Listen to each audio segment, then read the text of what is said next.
Baik, Assalamualaikum. Terima kasih kepada anda kerana setia bersama kami di Ruang Bicara Bahas pada malam ini. Hari ini 11 hari bulan November 2022, 11-11-2022. Cantik angka itu. Dan cantik juga dengan ahli panel yang hadir bersama saya untuk berbahas pada malam ini dalam platform Bicara PRU anda, Ruang Bicara Bahas pada malam ini bersama saya Syuhaimi Muhammad. Jadi selepas seminggu penamaan calon dan seminggu juga tempoh berkempen, apakah rentak yang telah diberikan kepada calon-calon yang bertanding telah pun menemui rentak masing-masing. Gendang yang dipalu telah pun ditarikan juga oleh calon-calon ini untuk menggamit, membeli pengundi untuk mengundi mereka. Jadi 4 ahli panel yang bukan calang-calang hadir di studio Ruang Bicara pada malam ini hampir bersama saya. Tiada mukadimah panjang daripada saya pada malam ini, terus kerana masa yang ditetapkan begitu terhad, seperti mana salah seorang tetamu yang menyatakan kalau tahu 4 orang hadir pada malam ini, saya mungkin tidak akan bersama. Tapi kita nak lihat dengan cabaran masa yang diberikan ini, mampukah keempat-empat ahli panel ini memberikan penawaran kepada anda, calon-calon yang kita lihat secara dekatnya begitu memberikan impak kepada lanskap politik tanah air. Jadi hampir bersama saya, pada sebelah kiri saya adalah Datuk Chew Yin Kin, calon BN Bandar Tun Razak yang merupakan calon nombor 2 di Bandar Tun Razak. Terima kasih, Datuk. Ya. Okey, dan seterusnya hadir pada malam ini ialah Datin Paduka Cik Asma Ibrahim, calon GTA dari Sepang. Terima kasih, Datin Paduka. Dan tak perlu diperkenalkan lagi, Datuk Zuraida Kamaluddin, calon PBM Ampang, calon nombor 4. Terima kasih, Datuk. Dan di hujung sana, tanpa beliau mungkin tak meriah pada malam ini. Dah nampak di kaca TV. Ini dia Tuan Khalid Abdul Samad, calon PH Parlimen Titi Wangsa, calon nombor 2. Ya. YB, kita ada calon nombor 2. YB pada awal tadi sempat membisikkan bahawa 2 tu for victory. 3 orang calon bersama kita pada malam ini adalah calon nombor 2. Adakah kemenangan akan menyebelahi Datuk dan juga 2 calon lain? Datuk? Ya, memang. Saya nak apa yang saya nak beritahu respon pengundi di Parlimen Bandar Tun Razak bagi saya adalah amat positif. Kerana saya telah berkhidmat di Parlimen Bandar Tun Razak sudah lebih dari 20 tahun. Banyak pengundi-pengundi di Parlimen Bandar Tun Razak kenal pada saya. Saya apa yang walkabout, dia ada greeting dan dia ada respon yang positif kerana saya adalah salah satu daripada calon tempatan. Jadi saya faham apa kehendak atau aspirasi rakyat. Saya selalu turun ke padang bersama-sama dengan rakyat, mendekati rakyat dan berjiwa rakyat. Jadi mereka kenal saya. Mereka bagi salam, mereka juga berikan saya confident dan mereka akan beri undi kepada saya. Calon nombor 2 victory, tapi calon nombor 4 ni dikuatiri ada membawa maksud yang tersirat. Datuk? Tak ada. Tengoklah keadaan dia. Jika mengikut kita punya bahasa Cantonese, 4 bermakna C. C bin mati. So sorry Datin Paduka. Tetapi kadang-kadang kita ada feng shui pun kata 4 adalah nombor baik. Nombor baik. Jadi kita tak payahlah nombor berapa pun tak penting. Yang penting bagi saya sebagai wakil rakyat haruslah prihatin kepada rakyat. Jaga rakyat. Jangan sudah dapat undi pun lari dari tempat. Macam touch and go. Semasa PRU dia touch, cuba untuk mendekati rakyat. Lepas itu dia go saja. Dan tinggal belakang siapa? Rakyat. Mereka sendiri harus menghadapi berbagai masalah sendiri. Itu tak patut. Jadi kita harus beri mandat kepada orang yang bersedia berkhidmat, orang tempatan, faham isu-isu setempat. Itu adalah amat penting. Setiap parlimen ada dia punya masalah tertentu yang harus diatasi oleh wakil rakyat. Jadi awal tadi Datuk Zuraida sendiri menyatakan bahawa kerusi Bandar Tun Razak ni adalah kerusi panas. Ya, saya dengar Datuk menyebut panas kerana siapa sebenarnya, Datuk? Adakah Datuk menyangkakan Datin Sri Wan Azizah akan menang ataupun penyandangnya Datuk Kamarudin akan menang? Datuk. Saya kira itu tidak penting kerana keadaan politik sekarang berbeza, tidak melihat pada penyandang ataupun big name pun tidak ambil kira. Tetapi rakyat sekarang menilai sesuatu individu, satu wakil rakyat yang boleh menjalankan kerja dan ada track record yang bagus. Itu yang paling penting sekali pada rakyat sekarang. Kerana mereka juga rasa parti-parti juga tidak akan stay. Jadi melihatkan kepada prestasi, mungkin incumbent ni prestasi, tapi kalau orang yang datang tu orang yang mungkin ada heavyweight sikit, mungkin mereka juga tengok track record. Dan juga orang yang belum lagi jadi incumbent, mereka juga tengok track record servis mereka dalam kawasan itu. Walaupun calon di kerusi itu calon yang bersalin kulit. Kalau dulu mungkin PKR, kalau dulu mungkin Bersatu dan kini di bawah Bangsa Malaysia. Jadi mungkin calon pengundi akan memilih calon berkenaan kerana mereka boleh bekerja. Ya, tapi you are referring to Bandar Tun Razak. Saya terbuka pada Datuk Zuraida. Ya. Okay, because he's not from Parti Bangsa Malaysia, so I'm from Parti Bangsa Malaysia. So alhamdulillah, because saya dah berada di Ampang sebenarnya hampir 15 tahun sebagai wakil rakyat di situ, dan alhamdulillah hampir mengenali pengundi-pengundi saya mengenali saya kerana saya selalu turun padang buat kerja menyantuni mereka. Jadi isunya di sana boleh berkempen, ada melihatkan pada orang tempatan, orang yang telah buat kerja yang ada track record. So siapa tak kenal Zuraida di Ampang? Itu basically Zuraida apa yang disampaikan. Lambang ataupun jenama di Ampang. Zuraida for Ampang, Ampang for Zuraida. Okey. Jadi untuk Tuan Khalid Samad berkorban tinggalkan Shah Alam dan mungkin terkorban di Titiwangsa. Tuan Khalid. Ini bukan satu pengorbanan yang besar. Ianya sebenarnya sebahagian daripada perancangan kami, di mana Parti Amanah Negara kita tidak mahu seseorang itu berpegang kepada satu-satu kawasan sampai matilah. Budaya seperti Pasir Salak, Tajuddin, Bagan Datuk Zahid Hamidi dan sebagainya bukan apa yang kita ingin inculcate ataupun semaikan di dalam sesuatu konstituensi. Apa yang penting adalah nilai-nilai yang diperjuangkan, dan sebagai pemimpin dalam tempoh 15 tahun, hampir 15 tahun sebagai ahli parlimen, seorang pemimpin yang baik mesti mampu membangunkan pelapisnya, dan bila dah ada pelapisnya mesti sanggup untuk memberikan ruang kepada pelapis untuk menunjukkan dan membuktikan kemampuannya. Calon yang sedang bertanding di Shah Alam itu merupakan timbalan saya. Semasa saya dalam PAS, dia merupakan timbalan yang dipertua. Semasa saya lepaskan jawatan yang dipertua pada 2013, dia menjadi yang dipertua PAS pada ketika itu, dan saya telah memberikan dia ruang menjadi ahli majlis bila saya bertanding sekali lagi untuk kali ketiga dan telah menjadi menteri. Saya telah melantik dia sebagai setiausaha politik saya. Dia juga dikenali di Shah Alam dan merupakan seorang profesional jurutera, dan saya yakinlah dia boleh bertindak dan memberikan khidmat sebaik kalau tidak lebih baik daripada saya kerana dia pun lebih muda. Pergi ke Titiwangsa itu pun sebahagian daripada perancangan kita untuk membuka kawasan yang baru setelah kita dapat berpeluang mencipta nama selama 15 tahun walaupun di Shah Alam.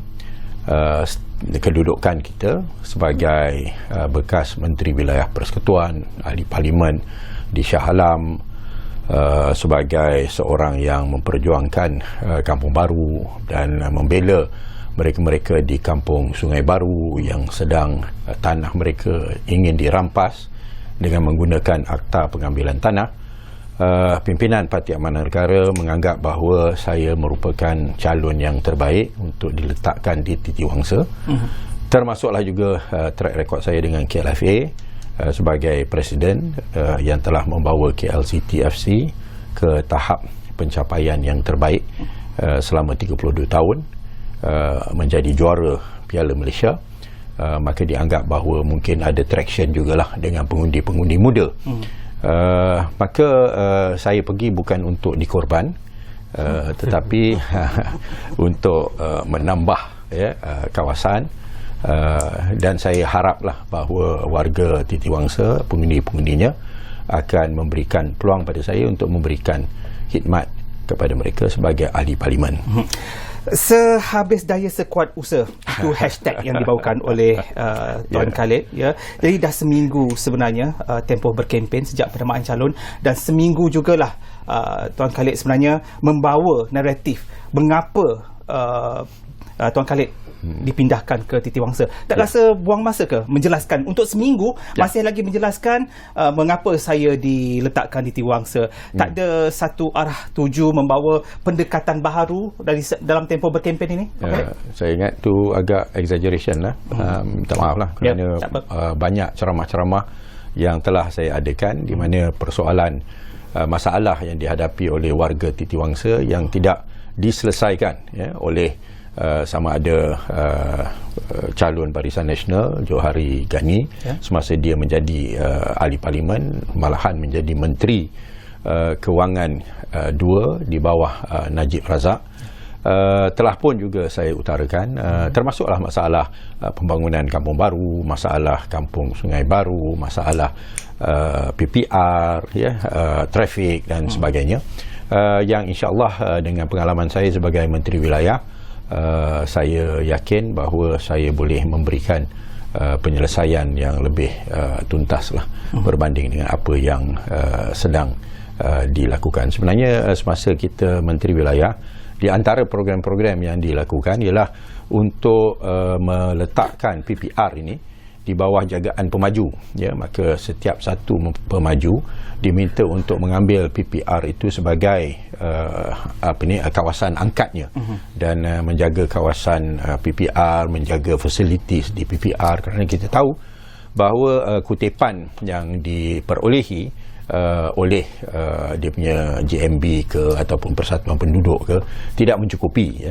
dan CSR yang nak dilakukan oleh pemaju boleh disasarkan dan disalurkan kepada soal maintenance lift dan sebagainya, tapi malangnya tak dapat berjalan dengan lancar kerana tempoh masa yang terlalu singkat.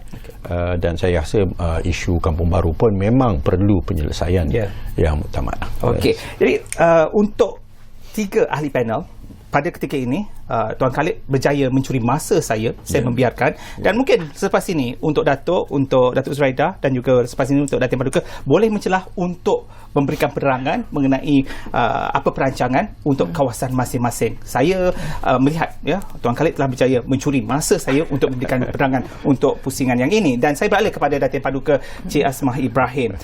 Saya melihat ada satu di Twitter yang ditweet, rugi kalau calon ini yang merujuk kepada Datin Paduka Cik Asmah Ibrahim kalah. Katanya figura ini quite famous lately sebab CV dia bonda berjiwa rakyat dan harapan warga Sepang P113. Adakah Datin Paduka rasa mencukupi dengan CV yang jelas saya lihat antara CV yang terbaik, tapi adakah Datin Paduka rasa mencukupi untuk menawan Parlimen Sepang, di mana di situ ada 2 lagi calon yang dilihat heavyweight? Datin Paduka. Okey, terima kasih Cik Suhaimi. Saya sebenarnya saya kena jelaskan, saya memasuki politik dan dekat sini saya berhadapan dengan, kalau kita kata heavyweight, 2 professional politician. Jadi saya adalah profesional yang memasuki politik. So professional politician dengan profesional memasuki politik adalah different, saya rasa. Jadi walaupun saya tidak pernah menjadi MP, tidak pernah menjadi adun, tapi saya sudah my second nature, berkhidmat untuk rakyat itu memang sudah menjadi darah daging saya lah. Pertama sebab saya merupakan pejabat awam, dan saya berkhidmat dengan jabatan dalam sekitar 28 tahun Sebagai pengarah alam sekitar Negeri Selangor. Yes, pengarah alam sekitar Negeri Selangor selama 7 tahun. Dan kita tahu bahawa Negeri Selangor adalah negeri yang terpesat membangun dan mempunyai cabaran alam sekitar yang sangat tinggi. Dan saya telah berhadapan dengan aduan rakyat yang pelbagai. Kalau saya cerita yang kelakar pun ada, saya pernah berdialog dengan masyarakat di mana pengadu tu punya marah sangat, dia bawa siput babi letak atas meja. So gelagat dan gelagat rakyat yang tengah marah yang nakkan penyelesaian ni telah saya lalui. Jadi dan saya juga mempunyai track record on the other hand melakukan kerja-kerja kebajikan dan kemanusiaan, serving the people, serving the children, especially fighting for the women's right melalui NGO yang mana itu telah pun saya lakukan sejak dari zaman universiti lagi. So walaupun saya tidak pernah merupakan muka baru, tapi saya membawa track record tersebut dan saya rasa itu yang telah menarik perhatian with the Twitter punya ni. In fact, saya rasa bila saya put up that CV, because I have to show my strength bila saya nak melawan dengan seorang menteri yang telah dikenali tentunya. But saya tidak menyatakan ianya mencukupi dan ianya satu jalan mudah, sebab kejayaan itu tidak akan datang dengan mudah. We got to work hard, especially bila saya muka baru. So setiap hari memang kita godang menyantuni masyarakat, especially mencari pengundi-pengundi Sepang, dan Sepang pula satu konstituen yang besar. Kita ada 167,000 pengundi dan dia dari hujung Putrajaya sini sampai ke Morib sana dan mempunyai demografi yang berbeza. So saya merasakan saya ada peluang di sana, ada harapan di sana kerana ada isu-isu di Sepang itu yang memerlukan kepakaran yang saya ada. Pertama, saya lihat Sepang ini sendiri adalah satu majlis pembandaran yang baru yang sedang membangun. So there is an opportunity untuk saya menggunakan kepakaran saya untuk memastikan Sepang ini membangun dengan lestari. Contohnya kita ada elemen-elemen penjagaan alam sekitar seperti membangunkan bandar rendah karbon dan sebagainya supaya penduduk Sepang dapat menikmati pembangunan itu tanpa terjejas dengan bencana-bencana alam seperti banjir khususnya yang sekarang ini Sepang sinonim dengan banjir. Sekarang ni pun air tengah naik ke BBST dan sebagainya. Hujan saja 3 jam ada rumah-rumah yang akan ditenggelami air. Dan saya ada solution kepada masalah-masalah tersebut because I have a technical background dan saya pernah mengendalikan kes-kes tersebut. Dan juga di kawasan saya tinggal sendiri, saya juga tinggal di Sepang walaupun saya tidak lahir seperti orang kata ada mak dia lahir kat Sepang, dia lahir kat Sepang, dia pun tak lahir kat Sepang mak dia kan. Jadi saya telah tinggal di Sepang 22 tahun. Saya faham demografi masyarakat Sepang, saya tahu apa isu-isu dia dan isu pencemaran is one of the issue yang menghantui penduduk Sepang. Saya ada 3 masalah 3B yang perlu diselesaikan di Sepang, iaitu banjir, masalah babi di Tanjung Sepat dan juga masalah pembakaran terbuka. Sebab Sepang sendiri adalah satu kawasan tanah gambut yang perlu diberi perhatian, penjagaan alam sekitar yang amat perlu, especially bila kita berhadapan dengan fenomena climate change. So saya rasa itu saya ada kelebihan lah being professional who join politics. 5 minit sebenarnya Datin Paduka telah pun bercakap, tapi saya nak pastikan bahawa Datin Paduka tidak bertanding atas nama Tun Mahathir untuk mendapatkan kemenangan itu sendiri. Adakah nama Tun Mahathir itu masih kuat untuk NTA? Yes, Tun ada pengaruh.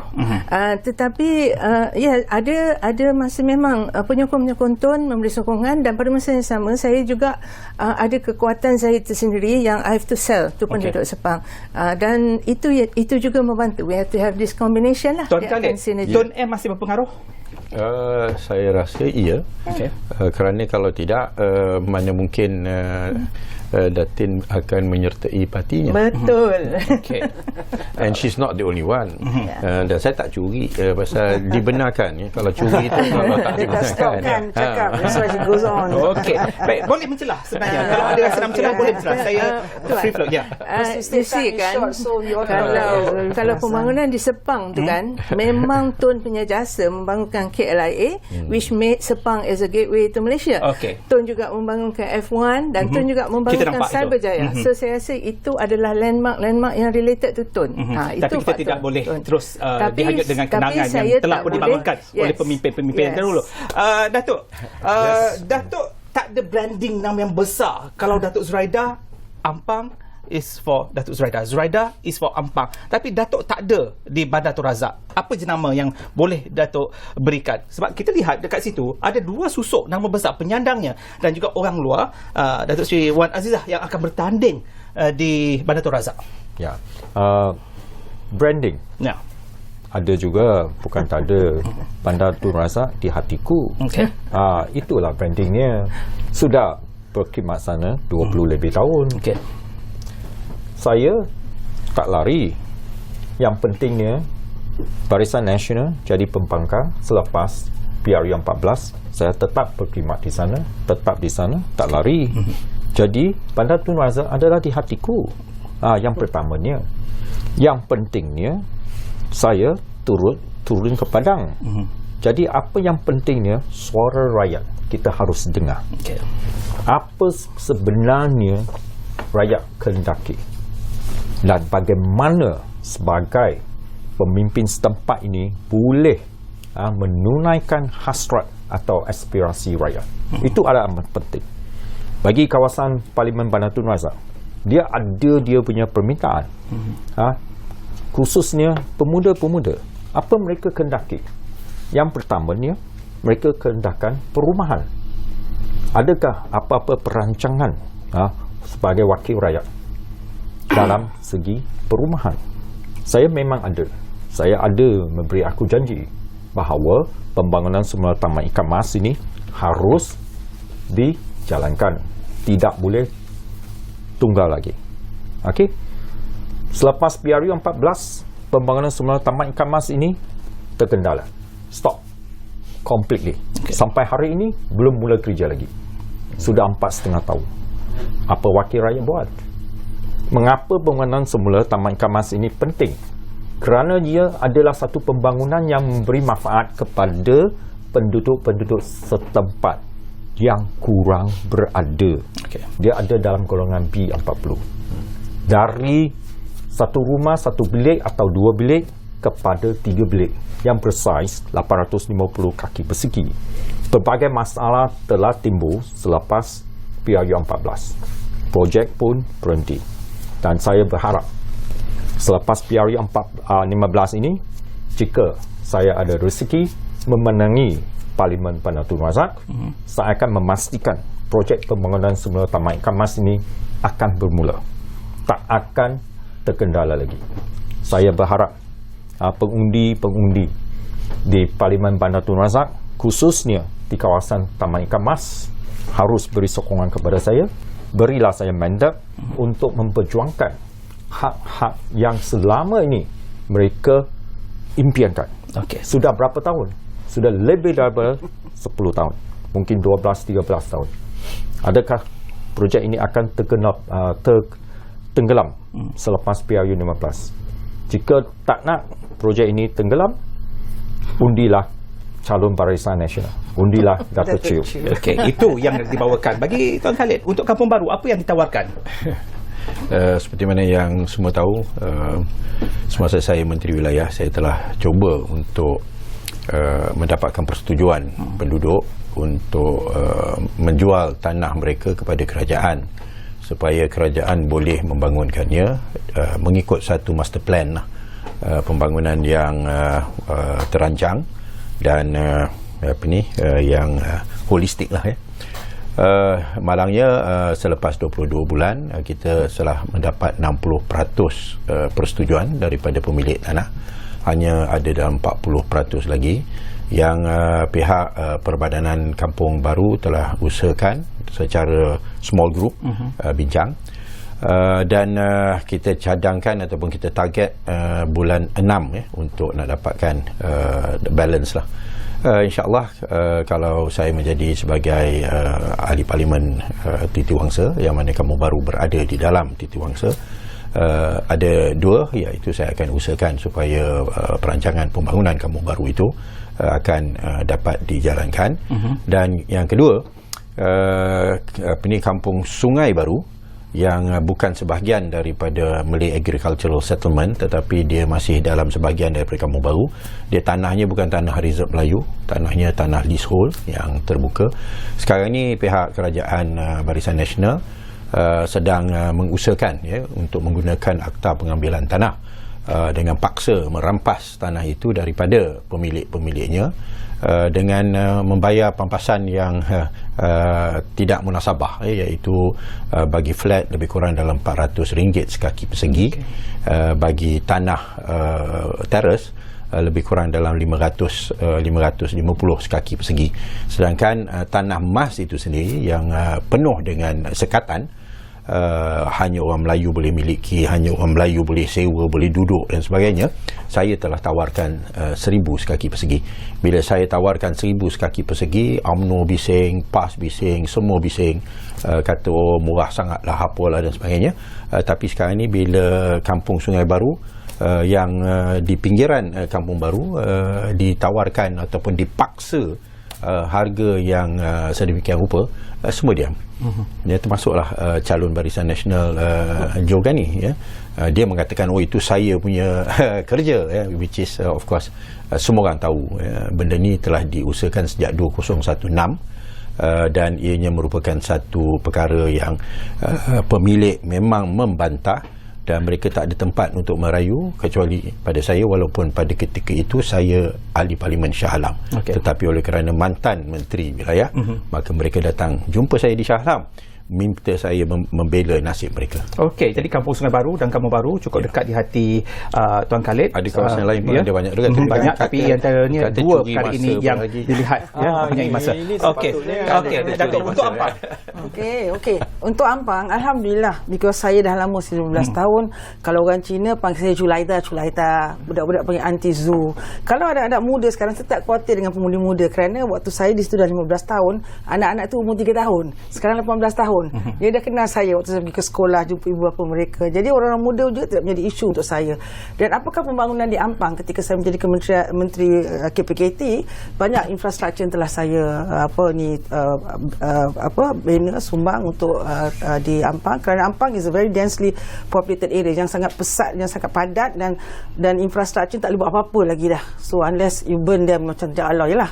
Tapi untuk redevelop dia very difficult. So oleh kerana itu saya kena enhance atau meningkatkan lagi dari segi kebersihan, dari segi pengurusan warga asing, dan juga berikan infrastruktur yang lebih mampat di situ. Dan juga kalau untuk orang-orang di Ampang, mereka telah tahu, kenal dengan saya, dengan kerja-kerja saya, dan juga banyak pembangunan telah saya laksanakan di sana. Kerana sebelum ini kawasan-kawasan yang dulu kalau lihat dalam kawasan UK Perdana, dulu di bawah Parlimen Gombak, mereka tidak pernah disantuni. Apabila 2018 saya menjaga mereka, dan mereka adalah kumpulan grup B40. Ada 11 apartmen di situ, dan di situ juga saya membantu mereka macam-macam program, macam-macam sumbangan dan sebagainya. Jadi ini adalah penting kerana memastikan bahawa kita sebagai ahli parlimen, peruntukan itu diberikan kepada pengundi-pengundi kita. Dan satu lagi program yang saya sangat peka adalah untuk ke sekolah-sekolah. Kerana sekolah-sekolah kita semua dah uzur, dah uzur dan dah lupuh, dah lapuk dan sebagainya, cangkir air lah, toilet dan sebagainya. Jadi peruntukan saya peruntukkan hampir 1 juta duit saya untuk membantu sekolah-sekolah, benda toilet, tangki air, dan cikgu-cikgu pun tak ada duit nak beli stationery, whiteboard dan sebagainya, dan laptop. Dan itu memang sumbangan saya pada saya. Dan saya memang peruntukan saya 1 juta saya pergikan kepada sekolah-sekolah dalam kawasan Ampang.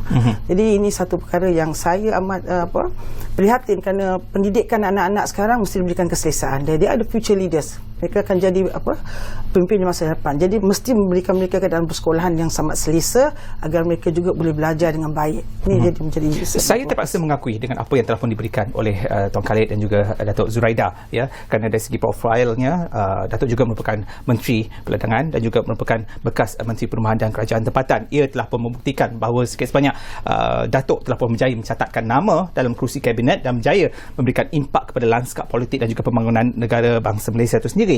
Dan kalaulah kita melihat, jika Datuk menang nanti, maknanya pengundi pilih calon dari segi figura Datuk Zuraida.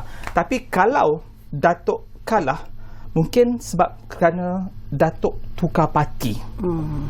Tapi jangan dapat jawab dulu. Datuk, kita berhenti rehat seketika. Semuanya selepas ini di Ruang Bicara Bahas. Kembali selepas ini.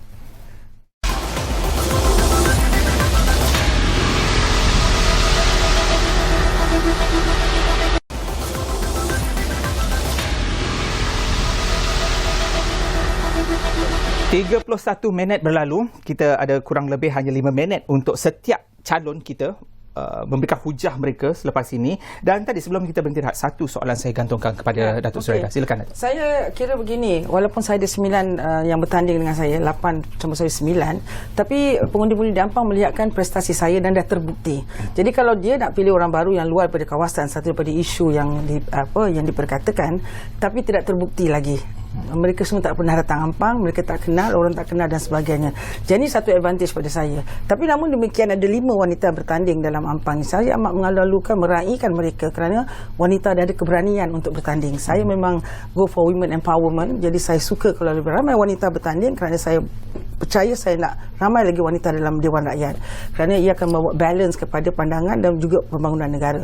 So jadi kalau untuk saya, untuk pengundi-pengundi saya, memang dia tak ada masalah. Dia kata YB sudah membuktikan kerja track record yang bagus, tak pernah dilayan begini dan konsisten, selalu ada di lapangan, selalu ada di bawah sana, setiap ada isu dan masalah selalu kita selesaikan. Apatah lagi saya punya structure management pengurusan tu dah mantap.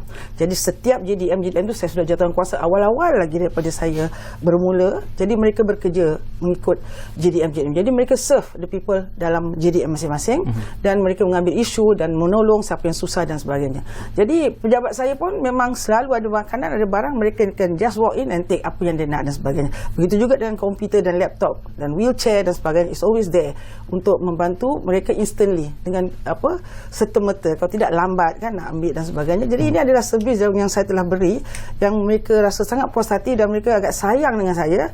Ampang sayang Zuraida kerana mereka khawatir kalau ambil orang lain mungkin tidak akan dapat sebaik apa yang telah saya berikan.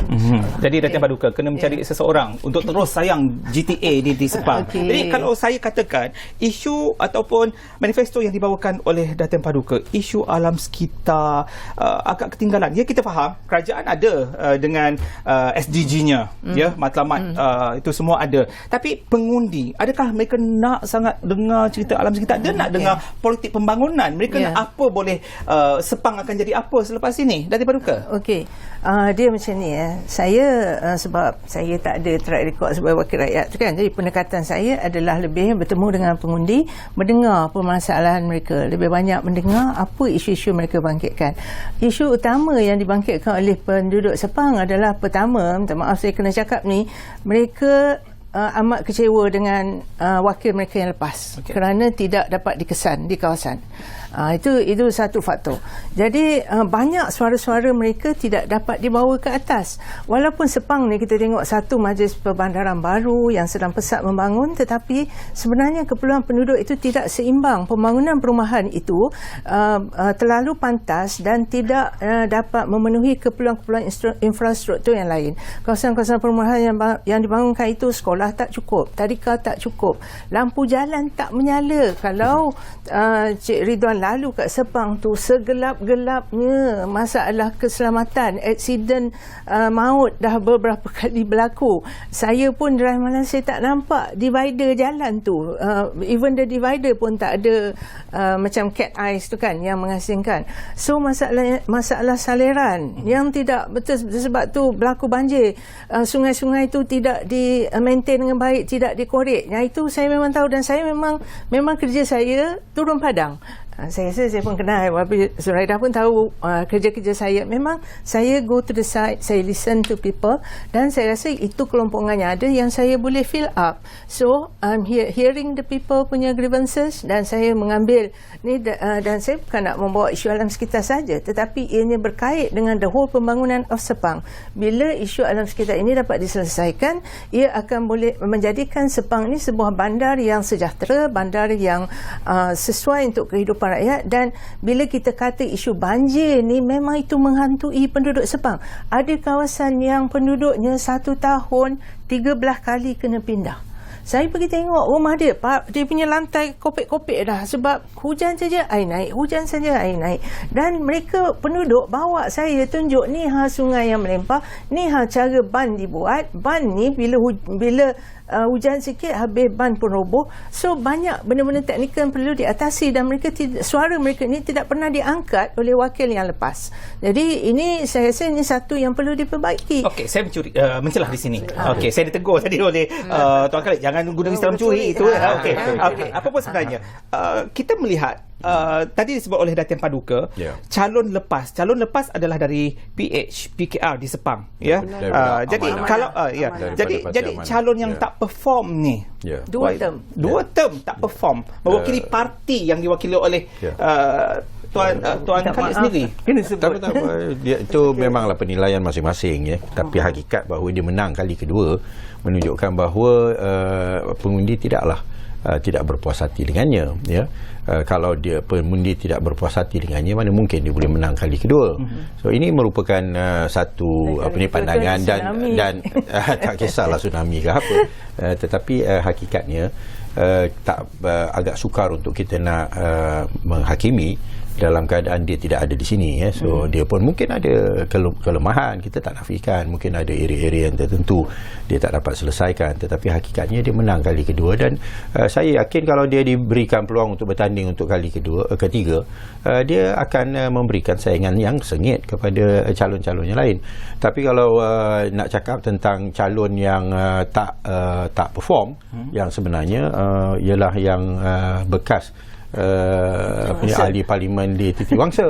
Dan dia pun datang ke Sepang juga. Itu pun dah tak betul-betul tak perform, ya. Dan bila saya kempen, tiap kali saya kena jelaskan, saya tidak sepertinya walaupun saya datang daripada luar, tetapi track record saya di Shah Alam menunjukkan bahawa saya memberikan perkhidmatan kepada rakyat yang memilih saya. Dan itulah sebabnya kenapa saya boleh menang 3 kali berturut-turut. Saya hadir di dalam satu kawasan yang ada trust deficit, dan itulah di antara sebab mengapa saya diletak di situ, supaya pengundi tahu bahawa saya tidak akan buat seperti mana ahli parlimen yang sebelum saya. Trust deficit. Saya nak ajukan kepada Datuk, ya. Betulkan kalau saya salah, ya. Kalau kita perhatikan kawasan Parlimen Bandar Tun Razak bersaiz lebih kurang 25 km persegi dengan jumlah penduduk hanya sekitar 191,318 orang, dan daripada jumlah itu Bumi Putra 69.4%, penduduk Cina 23.2% dan India 6.7%. Dan ketika walaupun tajuk kita lebih kepada berbahas, berbincang, bercakap, berkempen, ya. Saya sedikit membuat research untuk Bandar Tun Razak ini. Apa yang saya temui dan apa yang disebut, ya, bahawa untuk pengundi Bandar Tun Razak ini, majoriti penduduk kampung Malaysia Tambahan dan kampung Malaysia Raya yang terletak di dalam Parlimen Bandar Tun Razak mahukan UMNO sebenarnya, bukan MCA. Jadi sentimen pengundi adalah pengundi Melayu sebenarnya mahu UMNO berbanding MCA. Jadi bagaimana agaknya Datuk berjaya mengubah sentimen ini, Melayu nak pilih UMNO, dan bahawa MCA juga sebenarnya berpotensi menang besar di Parlimen Bandar Tun Razak ini, Datuk? Okey, yang pertama ni dalam konsep Barisan Nasional. Konsep Barisan Nasional adalah konsep kongsi kuasa. Jadi setiap parlimen, siapa yang tanding akan ditentukan oleh pucuk pemimpin. Saya beri contoh. Pada tahun 2018 PRU 14, siapa bertanding? UMNO yang bertanding. Jadi UMNO ada beli peluang untuk bertanding. Jadi kali ini MCA diberi peluang untuk bertanding. Mengapa saya diberi peluang? Sepatutnya PRU yang lepas saya sepatutnya dicalonkan, tapi saya beri peluang kepada calon-calon yang lain. Tetapi saya masih berkhidmat, masih beri perhatian kepada penduduk-penduduk di Parlimen Bandar Tun Razak. Apa yang pentingnya sepanjang 20 tahun saya berkhidmat, saya tidak mengabaikan mana-mana bangsa atau apa-apa fahaman politik. Sama ada dia fahaman politik PAS, amanah atau PH. Jika sesiapa yang perlukan bantuan, saya bantu. Inilah konsep wakil rakyat yang kita adakan. Okey, kita pegang kepada sesiapa yang memerlukan bantuan, kita hulukan bantuan. Itu amat penting. Umpama ni, saya amat mementingkan pendidikan. Saya telah menubuhkan satu yayasan pendidikan kawasan Bandar Tun Razak. Sejak 2005 kita ada mengadakan pelbagai program pendidikan untuk membantu golongan kurang berada. Umpamanya kelas tuition percuma, program kembali ke sekolah, grant pendidikan dan perbagainya. Mengapa saya mementingkan pendidikan? Itu adalah amat penting. Saya berasal dari keluarga yang kurang berada. Semasa saya belajar, saya harus bergantung kepada tajaan. Dan saya melanjutkan pelajaran saya ke universiti di UKM selama 3 tahun. Selepas tu saya melanjutkan pendidikan saya di United Kingdom untuk belajar undang-undang. Selepas tu saya balik ke negara, jadi berguam, dapat rezeki dan mula berkhidmat. Give back to the society, CSR, Corporate Social Responsibility. Dan itulah tujuannya saya menubuhkan Yayasan Pendidikan Kawasan Bandar Tun Razak untuk membantu generasi baru. Kita memperkasakan generasi baru melalui pendidikan. Melalui pendidikan, barulah generasi baru kita yang berasal dari keluarga yang kurang berada boleh menaik taraf kehidupan mereka. Bukan saja mereka, tapi juga keluarga mereka, ibu bapa mereka. I boleh bagi contoh-contoh yang banyak. Ada keluarga Melayu yang tak silap saya lebih kurang 7-8 tahun yang lalu, mereka tak dapat untuk melanjutkan pendidikan ke universiti kerana kekurangan dana untuk membuat pendaftaran pertama. Jadi mereka jumpa saya. Saya bagi bantuan mereka. Tak banyak pun, seorang RM500. Mereka boleh berdaftar dan masuk universiti. Kini, ibu mereka yang menjual kuih muih di tepi apa yang berdekatan dengan LRT station, Ceras, sekarang tak jual lah. Mengapa? Kerana anak-anak mereka telah dapat kerjaya yang bagus, jaga ibu. Jadi telah menaikkan taraf kehidupan sekeluarga. Itu amat penting. Ini adalah satu program yang saya akan teruskan jika saya diberi mandat untuk menjadi wakil rakyat. Dan saya akan memperbanyakkan lagi program-program pendidikan. Untuk apa? Untuk memantapkan pendidikan generasi baru. Supaya generasi baru ini adalah pemimpin masa depan kita. Jika kita tidak memperkasakan generasi baru, bagaimana kita boleh memupuk satu generasi yang boleh memimpin negara? Okey. Itu amat penting. Okey. Baik, untuk last round ini, ya, kita hanya ada lebih kurang 10 minit saja. Saya pergi dulu kepada Tuan Khalid, ya. Miskin bandar dan kos sara hidup, apa yang boleh Tuan Khalid Samad lakukan? Yang pertamalah, saya nak ambil kesempatan di sini untuk menyatakan bahawa negara kita memerlukan kepimpinan, ya. Dia bukan sekadar di peringkat kawasan dan parlimen, ya, dan ianya adalah lebih penting kalau di peringkat nasional, di peringkat federal, ya. Kita memerlukan seorang Perdana Menteri yang boleh menyelamatkan negara kita yang sekarang ini dalam keadaan yang agak tenat dari segi ekonominya, dari segi kewangannya dan sebagainya. Dan kalau kita dapat melihat pilihan yang ada, dan perkara ini pun memang masuk dalam saya punya kempen lah, ya, bahawa pilihan yang ada sekarang ini adalah di antara Datuk Seri Anwar Ibrahim, Muhyiddin Yassin dan juga Zahid Hamidi. Walaupun Zahid Hamidi tidak ditonjolkan dan dikatakan Ismail Sabri, tetapi hakikatnya semua tahu bahawa the person in the driver's seat is Zahid Hamidi. So dalam semua kempen saya mengatakan bahawa pilihan untuk calon Barisan Nasional akan membawa Zahid Hamidi untuk menjadi sebagai Perdana Menteri. Pilihan calon daripada Perikatan Nasional akan membawa Muhyiddin kembali sebagai Perdana Menteri, dan pilihan calon-calon daripada Pakatan Harapan akan menentukan bahawa Datuk Seri Anwar Ibrahim akan menjadi Perdana Menteri. Dan berdasarkan kepada track record yang ada, kita menganggap bahawa Datuk Seri Anwar Ibrahim adalah yang terbaik, dan itulah sebabnya kenapa kita bersama dengan Pakatan Harapan. dalam soal semua masalah-masalah yang disebutkan tadi, masalah miskin bandar, masalah kos kehidupan yang tinggi, kos hidup yang tinggi dan sebagainya, ianya tidak akan dapat diselesaikan dengan cara yang tuntas dan muktamad.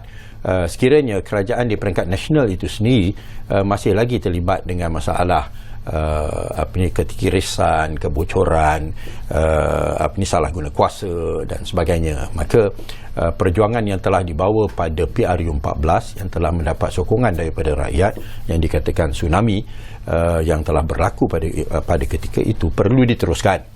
Dan PRU ke-15 adalah persoalan meneruskan perjuangan yang belum selesai. Ya, maka messaging yang kita nak bawa ialah Pakatan Harapan akan membawa satu perubahan dari sudut budaya politik dan menamatkan budaya kebocoran, rasuah, ketirisan dan sebagainya. Dengan itu semua masalah lain akan lebih mudah untuk ditangani. Baik, terima kasih Tuan Khalid, dan saya balik kepada Datuk Zuraida. 30% wanita sebagai pembuat dasar. Saya malangnya saya lihat walaupun parti-parti ini berjanji untuk meletakkan 30% kandidat wanita, tetapi mereka tidak laksanakan. Tapi pada saya, Parti Bangsa Malaysia yang baru ini, I have 5 parliament seats, tapi 4 adalah wanita yang saya tunjuk. That means 75%. Saya tak payah manifesto dah, saya dah laksanakan. Tapi saya nak sebut Parti Bangsa Malaysia adalah satu parti yang bawa agenda bangsa Malaysia. Kerana kita dah 65 tahun merdeka, masih lagi cakap pasal bangsa dan sebagainya. Sudah tiba masanya semua bangsa Cina, Melayu, India bekerjasama untuk majukan negara, untuk memulihkan ekonomi dan sebagainya. Ini dalam keadaan kita dalam tsunami dan COVID dan sebagainya. Jadi kita harus bekerjasama. Itu agenda bangsa Malaysia. Dan dalam parti saya banyak anak-anak muda dalam negara. Sebab tu saya form this party, because banyak anak-anak muda yang saya harus memberikan mereka satu political platform. So daripada mereka saya nak join politik bangsa Malaysia, falsafahnya apa? Jangan cari jawatan, jangan cari kekayaan, jangan cari kuasa. You will get frustrated. Tak dapat jadi calon fras, tak kaya fitnah orang, tak dapat kuasa, mulalah meraban dan sebagainya. Jadi saya kata kita kena, politik adalah untuk berkhidmat kepada rakyat. Ini saya punya falsafah pada mereka. So berkhidmat kepada rakyat, you give them, siapa-siapa yang susah kita kasih satu gelas air pun kita akan dapat kepuasan. So itulah yang kita nak. Bila kita serve orang, kita akan dapat kepuasan. Yang kepuasan ini kalau kita rajin lagi kita buat, tak perlu cari jawatan akan cari dia. So inilah falsafah yang saya beri kepada anak muda, kerana saya nak buat politik baru di masa akan datang. So saya berharap saya boleh bimbing anak-anak muda ini cara yang lebih beradab buat kerja, cara yang lebih beramanah untuk serve kepada pengundi-pengundi dan juga mereka-mereka di bawah jagaan mereka.